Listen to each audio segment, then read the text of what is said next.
hyperinflation, le Bitcoin, valeur refuge. Alors, on vient et on est en train de vivre une crise sans précédent. Certains experts, comme Paul Tudor Jones, qui est l'un des meilleurs gérants de hedge funds au monde, parlent d'hyperinflation. Il n'est pas le seul. Et qui dit hyperinflation dit perte de confiance dans la monnaie. Et qui dit perte de confiance dans la monnaie dit valeur refuge. La valeur refuge la plus connue, c'est l'or. La deuxième valeur refuge, c'est le Bitcoin. Je vais vous en parler aujourd'hui. Je vais vous parler du halving et je vais également analyser pour vous le Bitcoin. N'oubliez pas de liker, de partager, j'espère que ça va vous plaire. Donc, depuis le lancement du Bitcoin, on a eu effectivement une progression fulgurante. Ce qui est intéressant, c'est que j'ai commencé à en parler en 2016.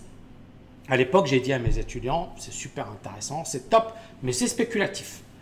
Et effectivement, pourquoi? Parce qu'on avait pas mal d'informations qui nous manquaient par rapport aux cryptos. 2017, j'assiste à la progression fulgurante des cryptos, mais surtout, j'assiste à des phénomènes de foule et à des arnaques. C'est-à-dire des personnes qui m'écrivaient, qui me disaient « Tami, on m'a proposé de gagner 20% par jour sur les cryptos. Tami, on m'a proposé de gagner 50%. » Et je recevais ça au quotidien. Donc, j'ai commencé à faire des vidéos sur le sujet. Je m'en suis pris plein la gueule parce que certaines personnes considéraient que j'étais opposé à la crypto ou que je n'étais pas dans l'avenir ou que je n'y comprenais rien. Ce qui était une erreur et ce qui était également mal me connaître. J'avais clairement une opinion haussière sur un plan graphique, mais quand tu vois ce qui se passe, tu te dis il y a quand même un problème. Et c'est ce qu'on a eu à l'époque. On a eu énormément de personnes qui ont perdu des fortunes, qui ont cru investir dans les cryptos, qui ont cru investir dans le Bitcoin, mais qui en fait ont investi dans de véritables Ponzi. Par exemple ici, arnaque à la crypto-monnaie, 85 particuliers se sont fait escroquer de 6 millions d'euros. Et j'en ai reçu plein des emails de ce genre. Donc, si vous voulez vous lancer dans les cryptos, c'est possible. Ça peut valoir le coup, mais faites attention. Donc, 2017, énorme bulle sur les crypto-monnaies jusqu'à la fin 2017. Énormément d'excès. Les gens ont perdu des fortunes. On a eu de véritables arnaques, de véritables Ponzi. Et bien évidemment, à l'époque, ça m'avait poussé à être extrêmement vigilant, à appeler à la prudence. Et j'ai eu raison de le faire. Et certaines personnes m'ont remercié et m'ont dit « Tami, grâce à toi, j'ai évité le pire. Tami, j'ai évité de perdre énormément d'argent, etc. » Ici, vous voyez une personne qui aurait investi 10 000 $ en 2015 aurait obtenu 442 000 $ fin 2017, début 2018. Ce qui est tout simplement effarant. Il n'y a aucun investissement qui a eu un tel rendement. Aucun. Autre point. Les personnes qui ont investi début 2018 sont aujourd'hui toujours perdantes. Et les personnes qui ont investi début 2018 et fin 2017, vous voyez ici, c'est là. Et là, les volumes étaient explosifs. Ils étaient largement supérieurs. Vous voyez ici, les volumes n'étaient pas très importants. Là, ça commence à augmenter. Mais là, on a des volumes qui sont explosifs. C'est-à-dire que le gros des investisseurs a investi comme par hasard trop tard, c'est-à-dire sur les plus hauts.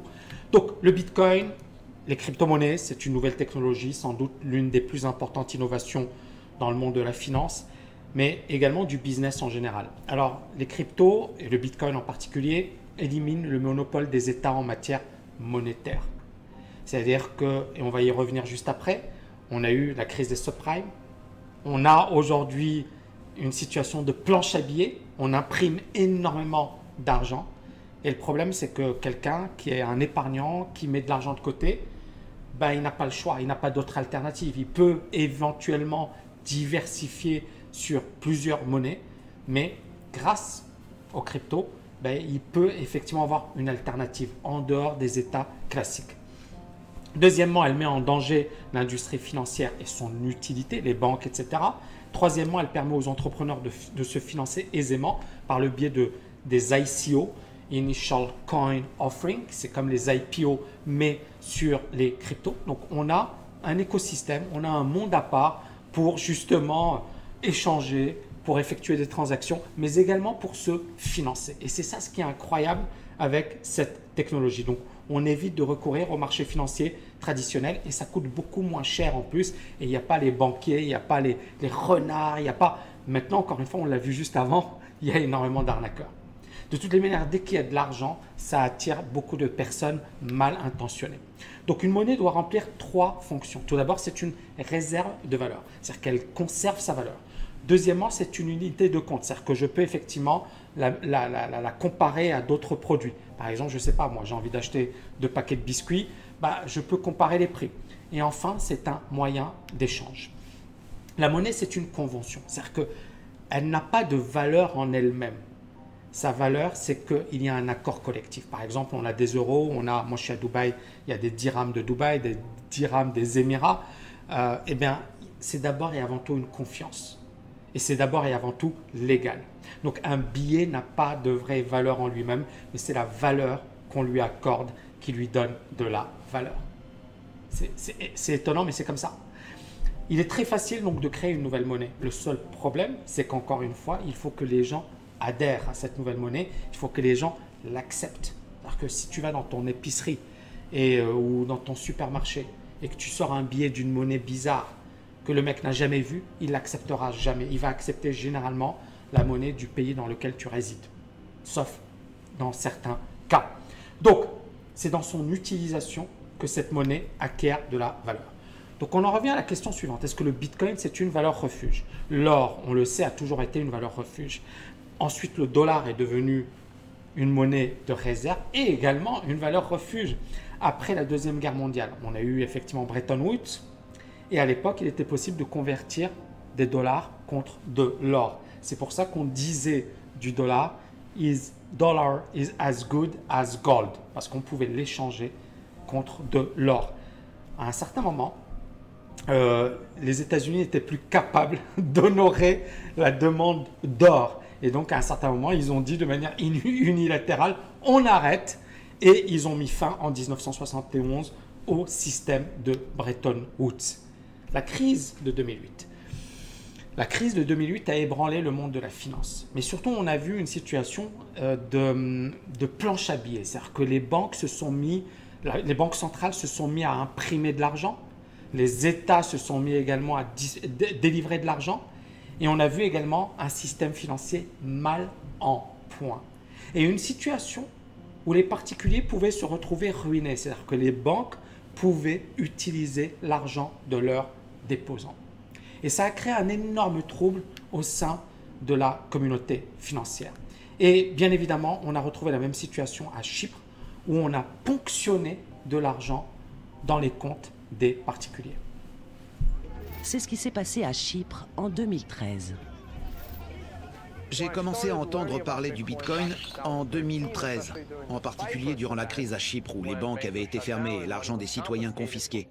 Je me souviens avoir dit à mes collègues, aux doctorants, aux quants, les analystes quantitatifs, que c'était extrêmement grave et que de nombreux autres pays occidentaux allaient probablement rapidement être touchés. Ils se sont tous moqués de moi en disant « c'est seulement Chypre, ça n'arrivera jamais ici ». C'est là que j'ai compris que quelqu'un devait avoir trouvé un moyen de contourner ce problème. Et donc, le halving, c'est quoi? C'est tous les 4 ans, l'offre de Bitcoin est divisée par 2. C'est une opération qu'on appelle le halving. Et donc, en fait, il faut savoir une chose, c'est que justement, contrairement à la monnaie classique, où les banques centrales peuvent imprimer, les créateurs du Bitcoin ont réfléchi autrement. Ils se sont dit, OK, comment faire pour que les gens aient confiance? Eh bien, en fait, tous les 4 ans, on compense les personnes qui émettent la monnaie, ce que l'on appelle les mineurs. Et ils ont effectivement une certaine rémunération en Bitcoin.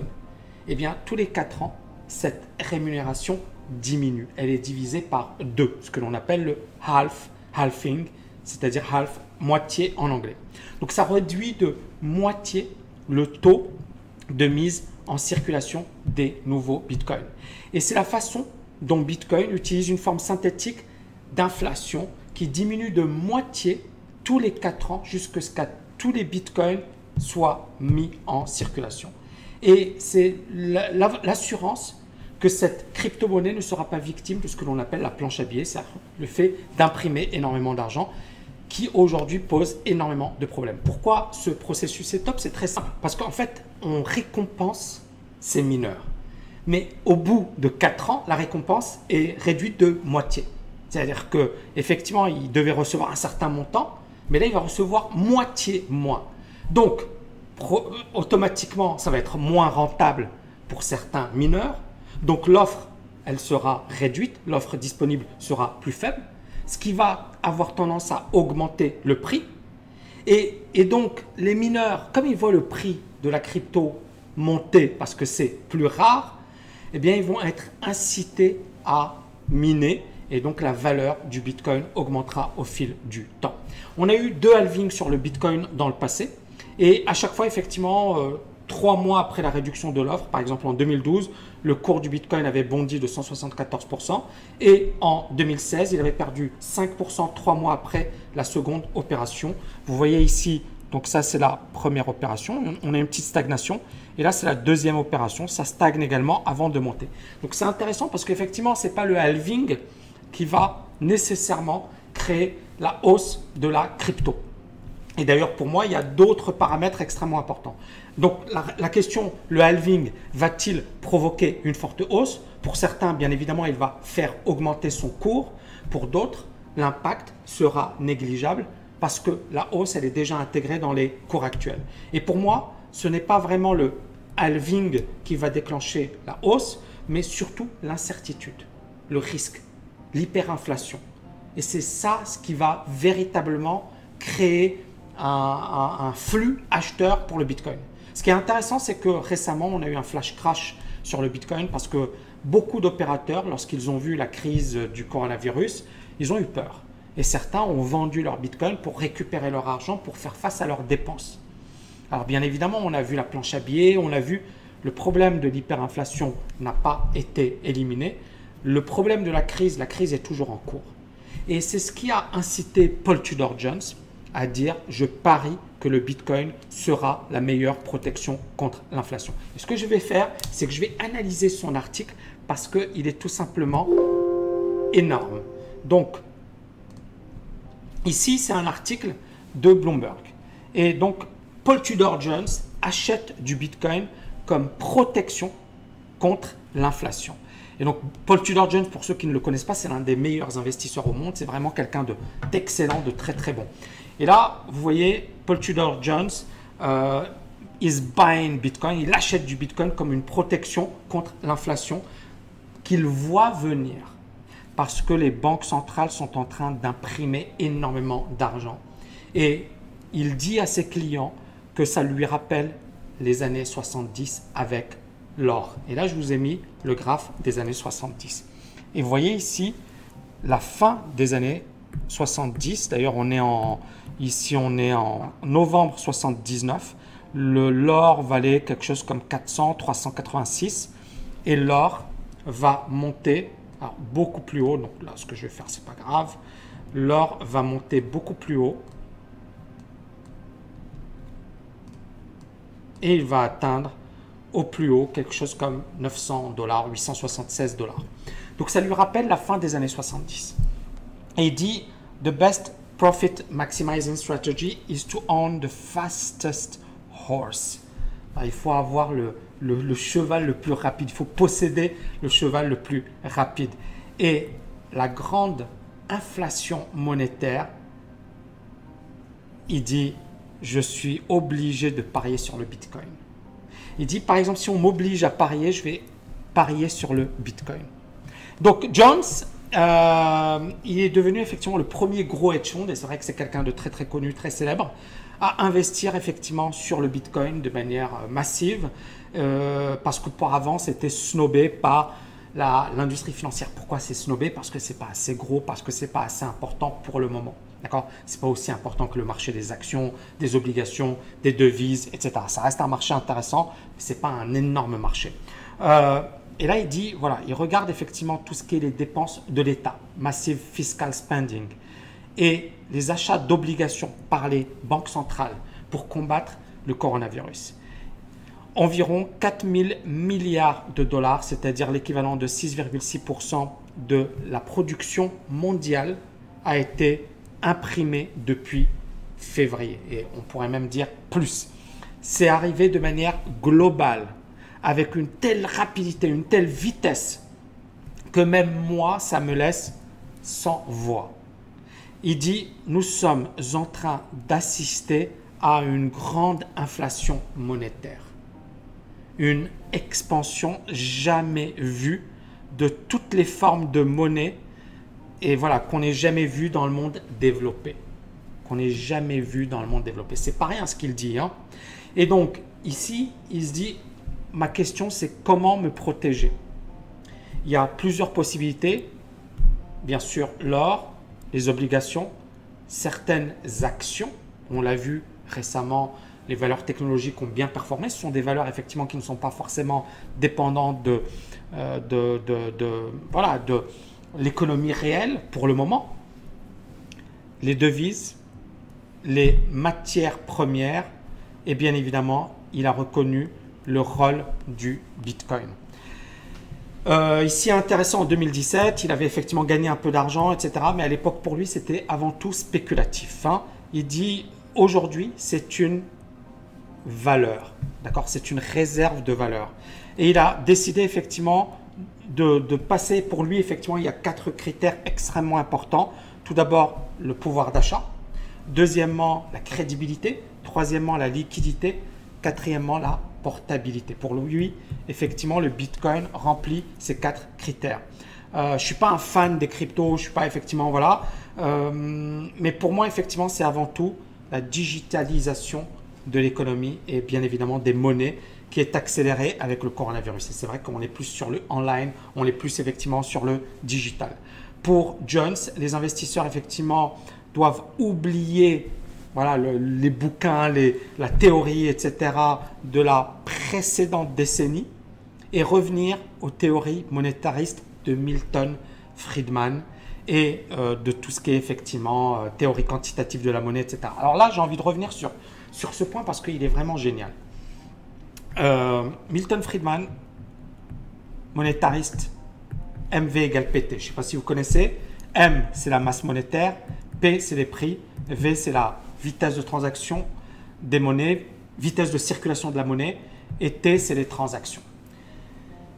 On considère généralement que V et T sont stables.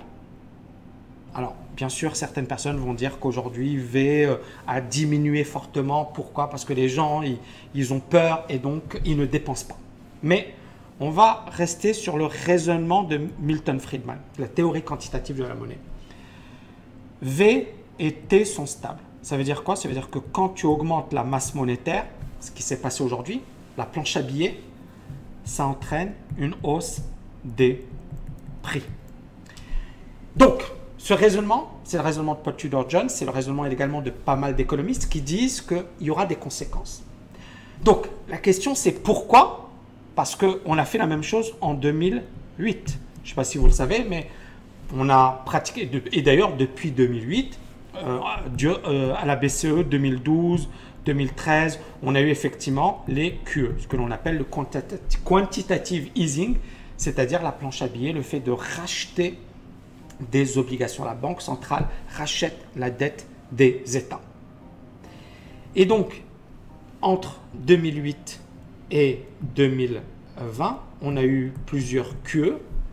On a eu des taux d'intérêt extrêmement faibles. Pourquoi on n'a pas eu d'inflation? Pourquoi? Point d'interrogation. Pourquoi? En fait, c'est très simple. Je vous ai parlé du combat Chine-États-Unis. Et il y a clairement ce fight Chine-États-Unis. Mais la Chine a exporté entre 2008 et 2020 massivement dans les pays développés à économie de marché. Et elle a exporté à bas prix. Certains économistes disent d'ailleurs que la Chine est la plus grande source de déflation qui soit. C'est-à-dire que grâce à la Chine, entre 2008 et 2020, les prix n'ont pas augmenté. Qu'est-ce qui a augmenté entre 2008 et 2020? Vous le savez, les actions, l'immobilier et bien évidemment les obligations. L'or a baissé. Il a augmenté jusqu'en 2012 parce que jusqu'en 2012, on se disait, bon, ben, c'est la valeur refuge, etc. mais depuis 2012, l'or a baissé. Et entre 2012, là je vais utiliser un autre tableau, entre 2012 et 2019, l'or a fait du surplace. Pourquoi? Parce qu'on était dans une situation finalement de déflation ou d'inflation faible. L'or intervient lorsque l'inflation devient forte. Or, entre 2008 et 2020, l'inflation était extrêmement faible. Donc la question qui se pose aujourd'hui, c'est est-ce que les politiques monétaires actuelles vont mener à l'hyperinflation? Et donc on en revient au combat États-Unis-Chine. Pourquoi? Qu'est-ce que je vous ai dit précédemment? Je vous ai dit la Chine a été la plus grande source de déflation des 10 dernières années. Récemment, Trump est en train de taper sur la Chine. D'ailleurs, le commerce international a perdu en 2019. On n'a pas eu une croissance folle. Et là, la question qui se pose, c'est si on a effectivement un regain de protectionnisme. On est bien d'accord que la première chose qui va se passer, ça va être une hausse des prix des biens importés. Et donc, ça va se répercuter sur la hausse des prix des biens locaux ou des biens nationaux. Et donc, cette source de déflation va disparaître. Et ça, c'est un élément. Le deuxième élément, c'est qu'à un certain moment, on a aujourd'hui l'offre, d'accord? L'offre qui émane des entreprises, qui est toujours présente. C'est-à-dire que les entreprises continuent de produire normalement, tranquillement. Mais avec la crise, on a effectivement pas mal d'entreprises qui vont disparaître. Et donc, ça va entraîner une baisse de l'offre. Alors, bien évidemment, comme on a un chômage, la demande diminue également, mais on est bien d'accord qu'on a eu la planche à billets, on a continué de remettre de l'argent aux individus. Donc, l'idée, c'est est-ce que la demande va baisser plus fortement que l'offre? Si la demande, d'accord, reste supérieure à l'offre, ça va entraîner une hausse des prix. Donc, si la baisse de la demande, d'accord, n'est pas aussi forte que la baisse de l'offre, d'accord, donc la demande reste toujours plus importante que l'offre, on va avoir une hausse des prix. Donc, pour Paul Tudor Jones, ça va mener à une hyperinflation. C'est un raisonnement qui tient la route, puisqu'on revient encore une fois sur la théorie quantitative de la monnaie. MV égale PT, c'est-à-dire que ici, une hausse de la masse monétaire entraîne une hausse des prix. Et on le sait bien, ici, les banques centrales ont fortement augmenté la masse monétaire, donc ça va probablement avoir une répercussion sur les prix. Dans combien de temps? Quand est-ce qu'on aura cette répercussion? On voit le cas du Japon, qui a un cas différent. Le Japon, puisque le Japon est toujours en déflation. Mais justement, beaucoup de personnes regardent le Japon et disent il n'y a pas de danger puisque le Japon. Mais le Japon n'est pas une économie qui est en grave difficulté comme d'autres économies. Si on compare le Japon à l'Italie, par exemple, qui est l'une des économies les plus mal en point en Europe, le Japon n'a pas du tout les mêmes caractéristiques. Le gros de la dette japonaise appartient aux Japonais. Plus de 95% de la dette. C'est-à-dire que les Japonais, ils possèdent la dette japonaise. Deuxièmement, le Japon investit, le Japon innove, le Japon a une balance commerciale excédentaire, c'est-à-dire qu'il exporte plus qu'il n'importe. Donc, il n'est pas dépendant des investisseurs étrangers. Il a toujours une balance commerciale positive et bien évidemment, il y a cette notion de discipline légendaire des Japonais. Maintenant, si à un certain moment, et là, Paul Tudor Jones le dit, il dit la post-pandémie sera différente de ce qui s'est passé après la dernière crise financière, c'est-à-dire la crise de 2008.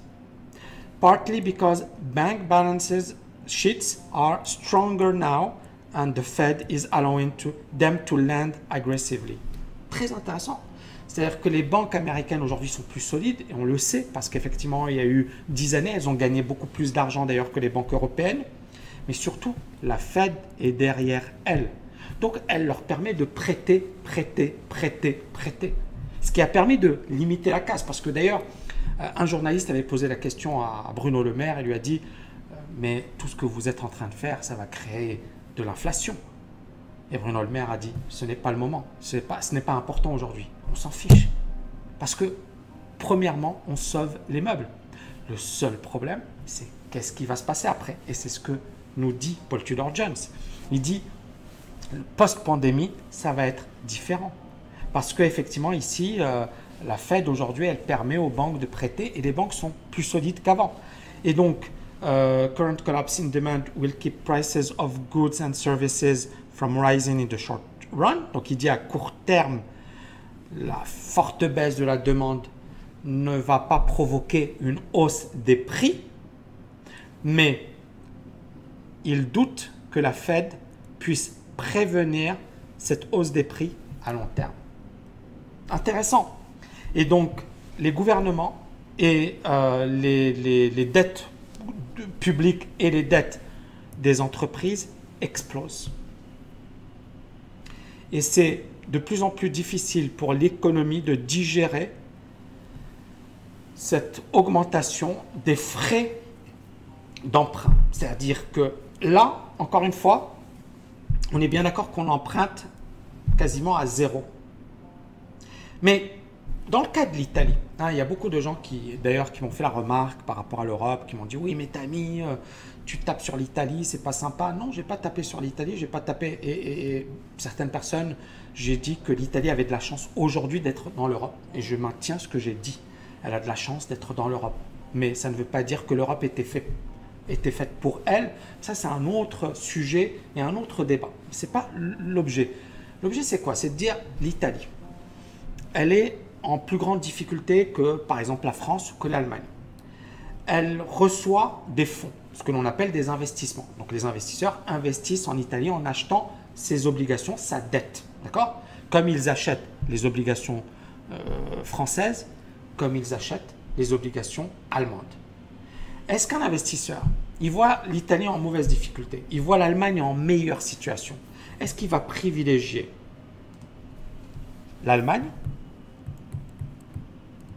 la France ou l'Italie? Bien sûr, l'Allemagne numéro 1, la France et enfin l'Italie. Et donc, est-ce que les taux d'intérêt en Allemagne seront supérieurs ou inférieurs aux taux français, aux taux italiens? Ils seront inférieurs.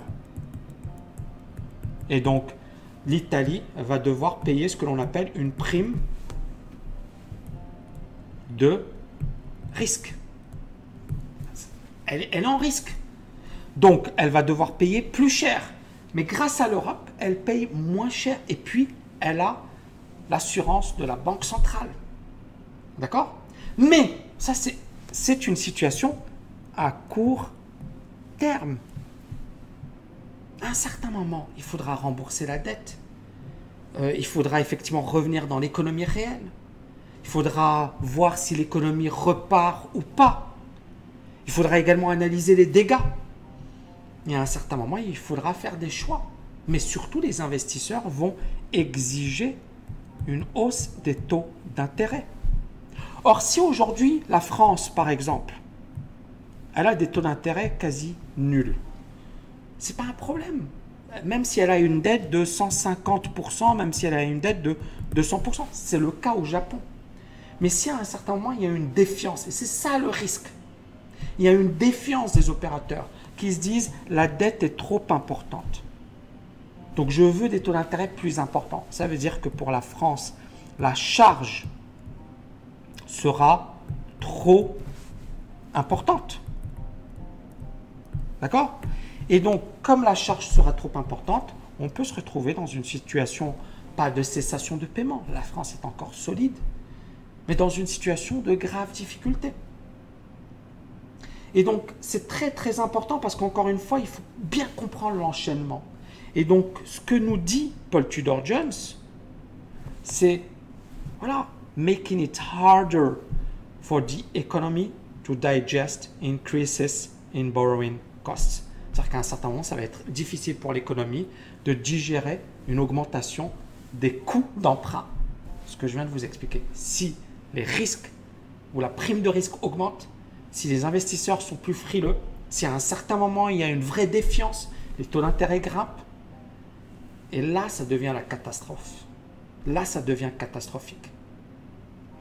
Et il dit pour lui, effectivement, la possibilité no longer a sacred cow that the Fed chairman becomes a political tool of the administration in power. Donc pour lui, effectivement, le président de la Fed pourrait devenir un outil aux mains de l'administration. Et donc, ça augmente la probabilité que les taux d'intérêt will be slow to come and smaller than needed, he added. C'est-à-dire que pour lui, la hausse des taux d'intérêt ne sera pas aussi forte que voulu, parce que normalement, quand tu commences à avoir de l'inflation, tu dois augmenter les taux d'intérêt, sauf que Trump ou un autre homme politique va dire non, non, non, pour le moment, il faut toujours soutenir l'économie.